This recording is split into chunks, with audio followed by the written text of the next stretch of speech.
बचपन से ही मुझे एक आई डिफेक्ट है। मेरी आंखें पास में रखी हुई ऑब्जेक्ट्स को तो क्लियरली देख पाती हैं, लेकिन दूर रखी हुई ऑब्जेक्ट्स ये से धुंधली नजर आती हैं। तो मेरे आई डिफेक्ट का नाम हो गया शॉर्ट साइटेड, मतलब कि पास में रखे हुए ऑब्जेक्ट्स को देखने की क्षमता। और मेरा एक दोस्त है अश्विन, इसे बिल्कुल ही उल्टा आई डिफेक्ट है। इसकी आंखें दूर रखे हुए ऑब्जेक्ट्स को तो क्लियरली देख सकती हैं, लेकिन पास में रखी हुई ऑब्जेक्ट्स ये से धुंधली नजर आती हैं। तो यानी कि इसके आई डिफेक्ट का नाम है फार साइटेड, मतलब कि दूर रखी हुई ऑब्जेक्ट्स को देखने की क्षमता। अब आप इस वीडियो में बात करते हैं कि हम दोनों की आंखें कैसे अलग हैं नॉर्मल आंखों से, जिनके कारण हमारी आंखों में ये डिफेक्ट आ रहा है। अब इसके पहले एक बार हम याद कर लेते हैं कि नॉर्मल आंखें अलग अलग दूरी पर रखे हुए ऑब्जेक्ट्स को देखती कैसी हैं। तो यहां मैंने बना दिया है एक नॉर्मल आंख, और ये देखने वाली है एक ऑब्जेक्ट को जो कि बहुत ही दूर रखा हुआ हो, जैसे कि ये पेड़, और ये बहुत ही दूर है। यही दिखाने के लिए मैंने यहाँ पे प्रिंसिपल एक्सिस पे दो लाइंस ड्रॉ कर दिए हैं। अब ये क्योंकि बहुत ही दूर है ना, इसलिए इससे जो लाइट रेस निकलेंगी और हमारी आंखों पे पड़ेंगी, ये ऑलमोस्ट पैरेलल होने वाली हैं, कुछ ऐसे। अब क्योंकि हमारी आंख इसे क्लियरली देख पा रही है, तो इसलिए ये लाइट रेस ये कन्वर्ज कर जाएंगी रेटिना के ऊपर, और रेटिना के ऊपर ही एक क्लियर इमेज बन जाने वाली है। तभी तो हम इसे क्लियरली देख पाएंगे। अब देखो, इस केस में मैं ये कह सकता हूं कि इस लेंस की फोकस ये होने वाली है ये वाली पॉइंट, और लिख लेते हैं ये वाली पॉइंट।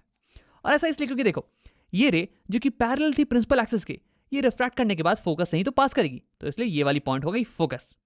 अब आओ देखते हैं एक ऐसे ऑब्जेक्ट को जो कि हमारी आंखों के पास में रखा हुआ हो, जैसे कि बैटमैन। अब अगर हमारी आंख इस बैटमैन को भी क्लियरली देख पा रही है, तो यानी कि इससे निकलने वाली रेस को ये लेंस फोकस कर देगा रेटिना के ऊपर। तो मैं कहूंगा कि इस केस में फोकस हो जाने वाला है ये वाला पॉइंट, ये वाला पॉइंट। और ऐसा इसलिए क्योंकि पैरेलल रे टू द प्रिंसिपल एक्सिस ये रिफ्रैक्शन के बाद फोकस नहीं तो पास करती है। अब देखो, जैसे जैसे ऑब्जेक्ट पास आ रहा है आंख के, वैसे वैसे फोकस ये भी पास आ रही है लेंस के। तो यानी कि फोकल लेंथ ये छोटी होती जा रही है, शॉर्ट होती जा रही है। और ऐसा इसलिए पॉसिबल है ना, क्योंकि हमारी सीलरी मसल ये हमारे लेंस के शेप को चेंज कर सकती है। हमारा लेंस ये जेली लाइक मटेरियल से बना हुआ है, तो हमारी सीलरी मसल इसे पिचका सकती है, कॉम्प्रेस कर सकती है, और इसके कर्वेचर को बढ़ा सकती है, ताकि ये रेस को और ज्यादा कन्वर्ज करे और ज्यादा बेंड कर दे। यानी कि हमारी लेंस की शेप ये चेंज हो सकती है डिपेंडिंग ऑन कि ऑब्जेक्ट कहाँ पे रखा हुआ हो। लेकिन देखो यार, इस लेंस की शेप को बार बार चेंज करके दिखाना ये थोड़ा मेहनत का काम है, तो इसलिए मैं बार बार इसके शेप को चेंज नहीं करने वाला हूँ। तुम बस मान लेना कि इसकी शेप चेंज हो रही है। अब देखो, हर चीज की एक लिमिट होती है, तो यानी कि हमारी लेंस की भी पिचकने की एक लिमिट है। एक लिमिट तक ही सीलरी मसल हमारे लेंस को पिचका सकती है। तो मान लो कि हमारा ऑब्जेक्ट ये एक सर्टेन डिस्टेंस तक आ चुका है, और हमारे सीलरी मसल्स ने हमारे लेंस को उसकी लिमिट तक पिचका दिया है। यानी कि इस बार जो फोकल लेंथ होगी ना, ये कुछ यहां पे होने वाली है, और ये हो जाएगी minimum focal length of the lens. अब हमारी लेंस इससे ज्यादा कॉम्प्रेस नहीं हो सकती है, तो यानी कि इसकी फोकल लेंथ ये और ज्यादा शॉर्ट नहीं हो सकती है। तो ये हो गई मिनिमम फोकल लेंथ। अब देखो, हमारा ऑब्जेक्ट अगर इस पॉइंट से और ज्यादा करीब आ जाए, तो हमारी लेंस उसे फोकस नहीं कर पाएगी रेटिना के ऊपर। तो इस पॉइंट को हम नाम देते हैं as near point of the eye, और इसे हम रिप्रेजेंट करते हैं कैपिटल लेटर डी से। अब देखो, मेन पॉइंट अभी तक का ये था कि अगर ऑब्जेक्ट अलग अलग डिस्टेंस पे रखा हुआ हो, तो हमारी लेंस ये अपने फोकल लेंथ को चेंज करेगी, ताकि ये उसकी इमेज को फोकस कर पाए रेटिना के ऊपर। और हमारी जो फोकस है ना, ये लाई करने वाली है इस रेंज के अंदर। ये हो जाएगा मिनिमम फोकस, और ये हो जाने वाली है मैक्सिमम फोकस, मैक्सिमम फोकस। अब इसके बारे में हमने डिटेल में बात किया था कुछ पिछले वीडियोस में, तो अगर तुम्हें ये समझने में थोड़ी डिफिकल्टी आ रही है ना, तो एक बार पिछला वीडियो देख के आ जाओ। तो अब देखते हैं कि डिफेक्टिव आइज ये कैसे अलग होती है नॉर्मल आइज से। अगर मैं तुम्हें शॉर्ट में बताऊं, तो डिफेक्टिव आई लेंस की पावर ये या तो ज्यादा होगी या तो कम होगी compare to normal eye lens की पावर से। अब आओ इसे समझते हैं। मैं सबसे पहले इस बैटमैन को हटा देता हूं, और हम लेते हैं सबसे पहले हाई पावर का केस। ऐसी डिफेक्टिव आई लेंस जिसकी पावर ये हाई है compare to normal eye lens से। तो देखो, हाई पावर का मतलब हो गया कि हाई बेंडिंग कैपेसिटी, ये रेस को ज्यादा मोड़ सकता है। यानी कि इस लेंस की फोकल लेंथ ये थोड़ा और ज्यादा पास में होने वाली है। यानी कि मिनिमम फोकल लेंथ ये भी थोड़ा पास में होगी, और मैक्सिमम फोकल लेंथ ये भी थोड़ा और पास में हो जाएगी। यानी कि ये जो रेंज है ना फोकस का, ये थोड़ा घसक जाने वाला है ऐसे। तो अगर हमारी आंख ये पास में रखे हुए किसी ऑब्जेक्ट पे फोकस कर रही हो, जैसे कि ये बैटमैन, तो इससे निकलने वाला एक रे जो कि ऑप्टिकल सेंटर के थ्रू जाए, ये तो अनडेविएटेड जाने वाला है, और दूसरा रे जो कि जाएगा पैरेलल प्रिंसिपल एक्सिस के, ये रिफ्रैक्ट कर जाने वाला है। अब अगर हमारी आंख इसे क्लियरली देख सकती है, तो यानी कि ये रे ये ऐसे बेंड करेगा ना, ताकि ये पहली रे के साथ मिल जाए रेटिना के ऊपर ही इंटरसेक्शन हो, और एक क्लियर इमेज बन जाए, कुछ ऐसे। तो देखो, इस केस में मैं कहूंगा कि इस लेंस की फोकस ये यहां लाई करती है, यहां पे, और ये वाली फोकस ये इस लेंस के फोकस के रेंज के बीच में लाई कर रही है, इसके अंदर ही लाई कर रही है। यानी कि हमारी ये आंख ये पास वाले ऑब्जेक्ट को तो देख सकती है क्लियरली। ये केस बिल्कुल ही पॉसिबल है। अब आओ देखते हैं कि अगर एक ऑब्जेक्ट कहीं दूर पे रखा हुआ हो तो क्या होता है। तो हम ले लेते हैं अपने ट्री को। अब इससे जो लाइट रेस आ रही होंगी ये ऑलमोस्ट पैरेलल होने वाली है। अब एक लाइट रे जो कि ऑप्टिकल सेंटर के थ्रू जाए ये तो अनडेविएटेड पास करने वाली है, और एक लाइट रे जो कि पैरेलल जाएगी प्रिंसिपल एक्सिस के, ये रिफ्रैक्ट करने वाली है। अब अगर इस आर्क को, इस ट्री को क्लियरली देखना है ना, तो ये रिफ्रैक्टेड रे ये कुछ ऐसी बेंड कर जाएगी कि ये पहली वाली रे से जाके मिल जाए रेटिना के ऊपर ही, कुछ ऐसे। अब क्या ये पॉसिबल है? तो देखो इसका मतलब ये हुआ कि इस लेंस की फोकस ये यहां पे लाई करती है, बिल्कुल इस पॉइंट पे। लेकिन यार हमने तो ये पहले ही डिसाइड कर रखा था कि इस लेंस की फोकस का रेंज इसके बीच में होना चाहिए, यहां पे होना चाहिए। यानी कि ये तो रेंज के बाहर लाई कर रहा है, यानी कि मैक्सिमम ये लाइट रे ये इस पॉइंट के थ्रू पास करेगी, कुछ ऐसे। तो यानी कि देखो इस ट्री की इमेज ये बनने वाली है इस पॉइंट पे, इंटरसेक्शन इस पॉइंट पे हो रहा है रेटिना के पहले ही। यानी कि क्योंकि रेटिना के ऊपर एक इमेज नहीं बन रही है, इसलिए हमारी आंख ये दूर रखी हुई ऑब्जेक्ट्स को नहीं देख सकती है क्लियरली। इसे दूर रखी हुई ऑब्जेक्ट्स ये धुंधली नजर आने वाली है। यानी कि अगर लेंस के पास हाई पावर हो तो उसे पास रखी हुई ऑब्जेक्ट तो क्लियरली नजर आती है, लेकिन दूर रखी हुई ऑब्जेक्ट्स ये धुंधली नजर आती हैं। और इस डिफेक्ट को हम बोलते हैं शॉर्ट साइटेडनेस, यानी कि पास में रखे हुए ऑब्जेक्ट्स को देखने की क्षमता, या फिर इसे बायोलॉजी में हम मायोपिया भी बुलाते हैं। अब अगला सवाल हमारे पास ये है कि इस डिफेक्ट को ठीक करने के लिए हमें क्या करना चाहिए। तो देखो इसका अंदाजा तुम्हें पहले से होगा, जिन लोगों को ये डिफेक्ट होता है वो या तो चश्मा लगाते हैं या तो कॉन्टैक्ट लेंसेज पहनते हैं। तो यहाँ पे कौन सा लेंस का इस्तेमाल किया जाए, कन्वर्जिंग लेंस का या फिर डाइवर्जिंग लेंस का? तो देखो अगर हम यहाँ पे कन्वर्जिंग लेंस का इस्तेमाल करें, एक कॉन्वेक्स लेंस का, तो देखो ये तो रेस को और ज्यादा बेंड कर देने वाला है, और ज्यादा कन्वर्ज कर देने वाला है। तो यानी कि इसके कारण फोकल लेंथ और ज्यादा पास आ जाने वाला है। यार ये तो चीजों को और बदतर बना रहा है। हमें तो चाहिए कि फोकल लेंथ थोड़ा पीछे चला जाए, रेटिना पे चला जाए, है ना। तो इसके लिए हमें यहाँ पे एक सूटेबल पावर का डाइवर्जिंग लेंस का इस्तेमाल करना पड़ेगा, ऐसे। तो देखो ये रेस को डाइवर्ज कर देने वाला है, और फिर ये रेस हमारी आंखों में पड़ेंगी ताकि हमारे आंखें इसे आसानी से रेटिना पे फोकस कर पाएं।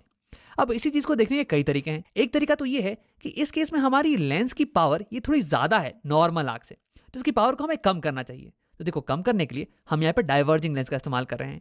डाइवर्जिंग लेंस की पावर ये नेगेटिव होती है, तो यानी कि ओवरऑल पावर ये थोड़ी कम हो जाने वाली है, और हमारा जो फोकल लेंथ है ना ये थोड़ा पीछे शिफ्ट हो जाने वाला है।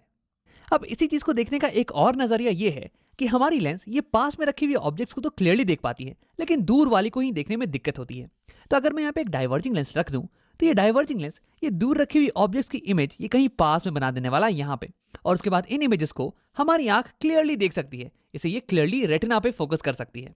तो यानी कि शॉर्ट साइटेडनेस या फिर मायोपिया को करेक्ट करने के लिए हमें एक सूटेबल पावर का कनकेव लेंस चाहिए या फिर डाइवर्जिंग लेंस चाहिए।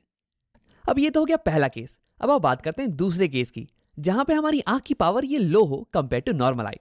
अब देखो अगर आई लेंस की पावर कम होगी ना, तो ये लाइट रेस को ज्यादा बेंड नहीं कर पाएगा, कम ही बेंड करेगा। तो यानी कि फोकस अब दूर शिफ्ट हो जाने वाला है, यानी कि ये रेंज ऑफ फोकस ये थोड़ा अब दूर शिफ्ट हो जाने वाले हैं, कुछ ऐसे।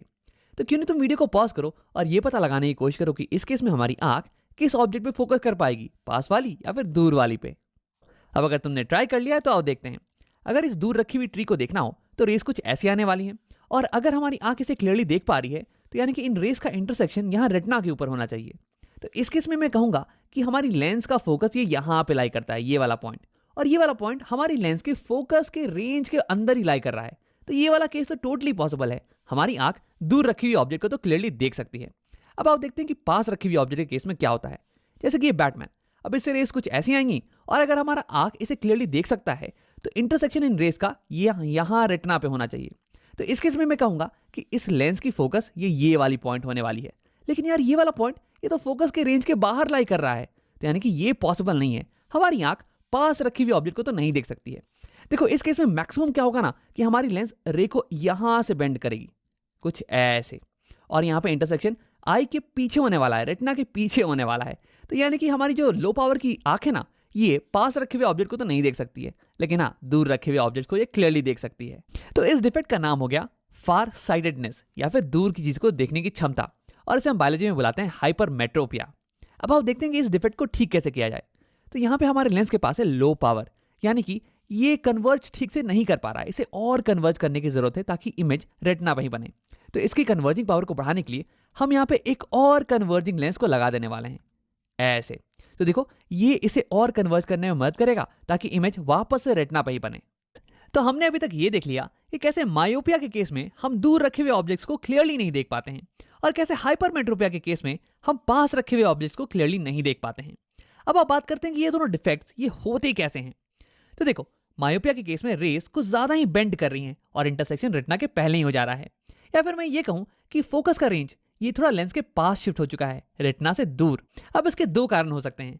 पहला कारण तो ये कि हमारी लेंस ये कुछ ज़्यादा ही कर्व्ड हो चुकी है, इसकी कर्वेचर बढ़ चुकी है, जिसके कारण ये रेस को कुछ ज़्यादा ही बेंड कर रही है और इंटरसेक्शन रेटिना के पहले हो रहा है। या फिर दूसरा कारण ये कि हमारी लेंस तो नॉर्मल है और हमारा जो फोकस का रेंज है ना, ये भी बिल्कुल नॉर्मल जगह पे है, जैसे कि नॉर्मल आई का होता है। लेकिन हमारी आई बॉल ये कुछ ज़्यादा ही बड़ी हो चुकी है, जिसके कारण हमारा रेटिना ये नॉर्मल पोजीशन से पीछे जा चुका है और इसलिए अब इंटरसेक्शन ये पहले हो रहा है रेटिना के। अब आप बात करते हैं हाइपरमेट्रोपिया की। इस केस में रेस बहुत ही कम बेंड कर रहे हैं और इंटरसेक्शन ये रेटिना के पीछे हो रहा है। या फिर मैं ये कहूँ कि फोकस का रेंज ये जो है ना, ये लेंस से थोड़ा दूर शिफ्ट हो चुका है। अब देखो, इसके भी दो कारण हैं। कारण नंबर एक ये है कि हमारा लेंस यहाँ पे बहुत ही पतला हो चुका है, इसकी कर्वेचर बहुत ही कम हो चुकी है, जिसके कारण ये रेस बहुत ही कम बेंड कर रही है और इंटरसेक्शन पीछे हो रहा है। कारण नंबर दो ये है कि हो सकता है कि हमारी लेंस ये तो नॉर्मल है, फोकस का रेंज ये भी बिल्कुल ही नॉर्मल पोजीशन पे है, जहाँ पे कि नॉर्मल आई का होना चाहिए। लेकिन अब हमारा आई बॉल ये थोड़ा छोटा हो चुका है और इसलिए हमारी रेटिना ये थोड़ी पास आ चुकी है और इसलिए इंटरसेक्शन ये पीछे हो रहा है। अब देखो, ये जो दो डिफेक्ट्स हैं ये बहुत ही छोटी सी प्रॉब्लम है, इन्हें हम आसानी से ठीक कर सकते हैं करेक्टिव लेंसेज का इस्तेमाल करके। अब एक छोटी सी बात, मुझे बचपन में बहुत सारे लोगों ने कहा कि अगर तुम टीवी ज़्यादा देखोगे ना तो तुम्हें ये दो डिफेक्ट्स हो सकते हैं। लेकिन यार, ये सही नहीं है। टीवी देखने से ये दो डिफेक्ट्स बिल्कुल नहीं होते हैं। लेकिन इसका मतलब ये नहीं कि तुम टीवी देखना चालू कर दो, उससे और भी कई ज़्यादा दिक्कतें होती हैं। अब आओ वीडियो को एक बार हम लोग समराइज कर लेते हैं।